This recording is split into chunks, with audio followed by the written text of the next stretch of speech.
છેલ્લા 24 કલાકમાં રાજ્યના 174 તાલુકામાં વરસાદ તાંતા અને પોરબંદરના રાણાવાવમાં 4.5 ઇંચ તો કચ્છ, મોરબી અને જામનગરમાં આજે વરસાદનું એલર્ટ.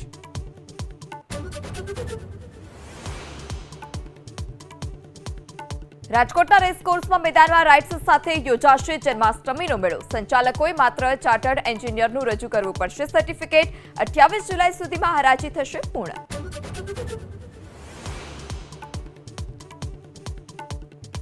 અમદાવાદના સારંગપુરમાં જર્જરિત ટાંકી બંધ કરવાની ફરજ પડી. 60,000 લોકોએ પાણી માટે વલખા મારવા પડશે.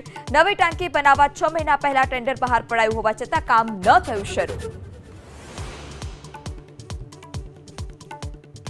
ડેડિયાપાડાના તાલુકા પંચાયતના પ્રમુખને માર મારવાના કેસમાં જામીન માટે આપના ધારાસભ્ય ચૈતર વસાવાની હાઈકોર્ટમાં અરજી. મંગળવારે હાથ ધરાશે સુનાવણી.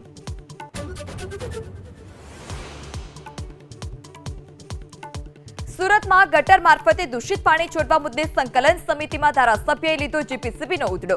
અધિકારીએ વ્યાખ્યામાં ન આવતો હોવાનો જવાબ આપતા મનુ પટેલે કહ્યું. 24 કલાકથી સતત વરસાદને કારણે રાજસ્થાનમાં પૂરની સ્થિતિ. અજમેર, પુષ્કર અને પાલીમાં જળબંબાકાર તો ઉત્તર પ્રદેશના વારાણસીમાં સંગમ વિસ્તાર જળમગ્ન.